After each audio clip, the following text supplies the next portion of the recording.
Okay, guys, I've got one more example for you of factoring. Sorry, it's going to involve factoring, but the example is of finding the zeros of quadratic equations. So I've got another quadratic equation here, negative x squared plus 4x plus 12. Okay, so this is an unusual one because we don't usually see a negative first term. Is there anything different we do with that? Nope, nothing different at all. We're still going to factor this quadratic equation to turn it into two linear equations multiplied together, and then find the zeros after that. So I'm going to take this equation, I'm going to factor it. So what's my A? Negative 1. What's my C? 12. And multiply those together. I'm using the AC method because this is a quadratic equation. So I've got negative 12, and I need to find the factored pairs. Well, 12 has a lot of factors. Okay, so let's just start.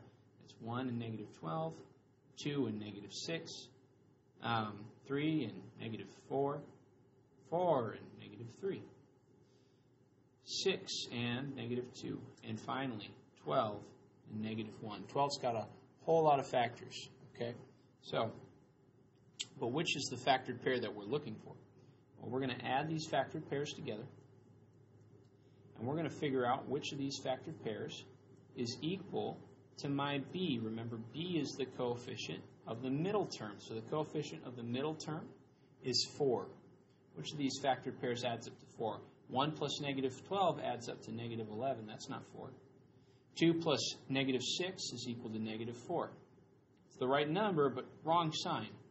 3 plus negative 4 is equal to negative 1. 4 plus negative 3 is equal to positive 1. 6 plus negative 2 is equal to positive 4. We don't need to go farther. We found our b. So here's our factored pair that adds up to b. What are we going to do with that factored pair? We are going to take that middle term, the b term, the 4x, and we're going to split it up into two terms. We're going to split it up into 6x. That's from that 6.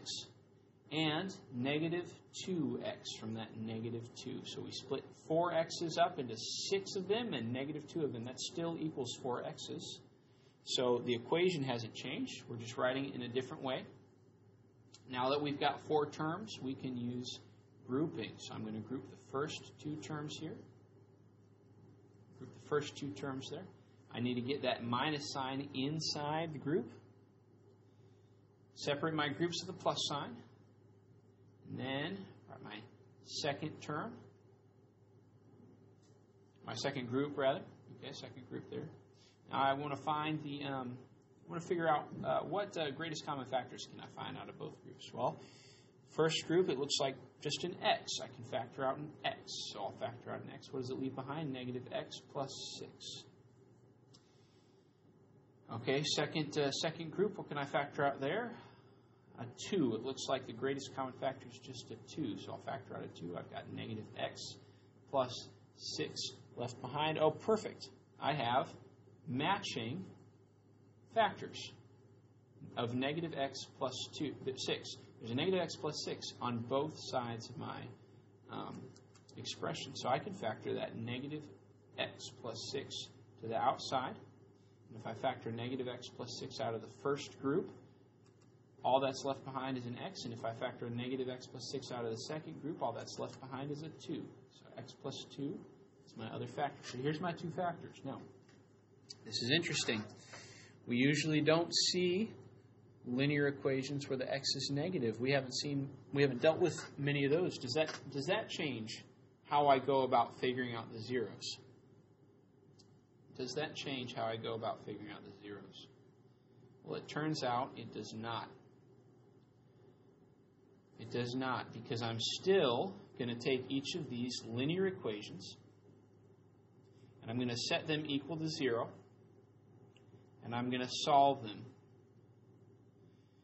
Because the zeros of each of these linear equations, whatever x equals, that would make this linear equation 0, and whatever x equals, that would make this linear equation 0, both of those x values would also satisfy this larger equation.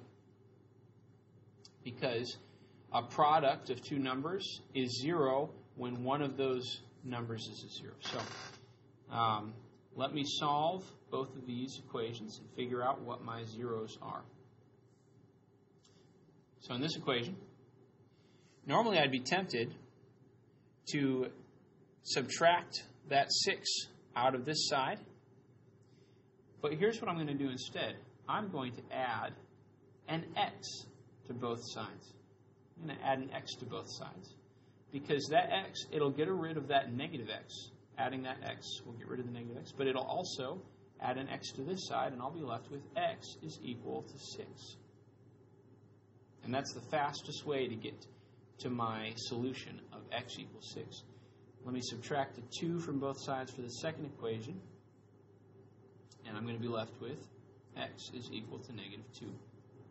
So 6 and negative 2 are zeros. 6 and negative 2 are zeros for this example number 2.